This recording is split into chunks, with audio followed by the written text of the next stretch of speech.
বিসমিল্লাহ আল্লাহু আকবার। এই তো নাও, বিসমিল্লাহ আল্লাহু আকবার। 4 পিস। আলহামদুলিল্লাহ, আজ প্রায় বেশ কয়েকদিন পরে জমিতে গিয়েছি। বেগুন গাছগুলো লাগিয়েছিলাম, গোড়ায় অনেক আগাছা জন্মে গিয়েছে, এগুলো পরিষ্কার করতে হবে। ছোট্ট ছোট্ট লাগাই দিয়ে গেছিলাম। মাশাআল্লাহ, লাউ গাছ ছোট্ট ছোট্ট লাগিয়েছিলাম, বেশ বড় হয়েছে। প্রথমত কিছু আগাছা পরিষ্কার করে গাছের গোড়ার মাটিগুলো উর্বর করে দিলাম।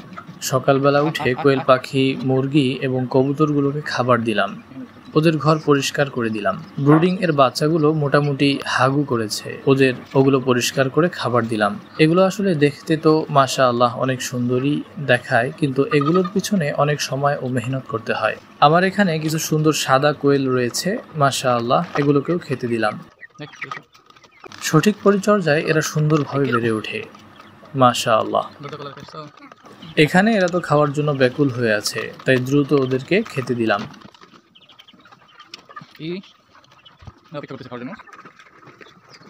কবুতরকে খেতে দেবার পর যখন ওরা উড়ে আসে, তখন ওদের পাখার বাতাসে আশেপাশের ছোট জিনিসগুলো উড়ে যায়।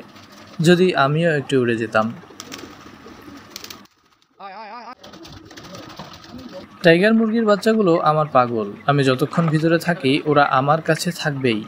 এই যে একজন ঘাড়ে চড়ে বসে আছে।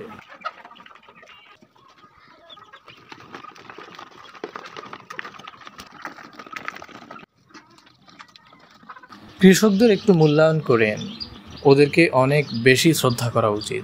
আসলে এই রোদের মধ্যে খেতে কাজ করাটা চারটিখানি বিষয় নয়।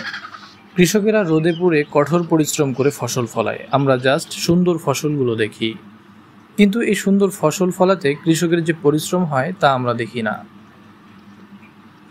আলহামদুলিল্লাহ, জমিতে দীর্ঘক্ষণ কাজ করে পরিষ্কার করার পর বেগুন গাছগুলো দেখতে অনেকটা সুন্দর দেখাচ্ছে, মাশাআল্লাহ। আমার পেঁপে গাছে ভালো পেঁপে ধরেছে। বাসায় আসার সময় অল্প কিছু পেঁপেও নিয়ে আসলাম। সাথে আমার এক ছোট ভাই ছিল, ও অনেকগুলো মারা শাক তুলেছে, মাশাআল্লাহ।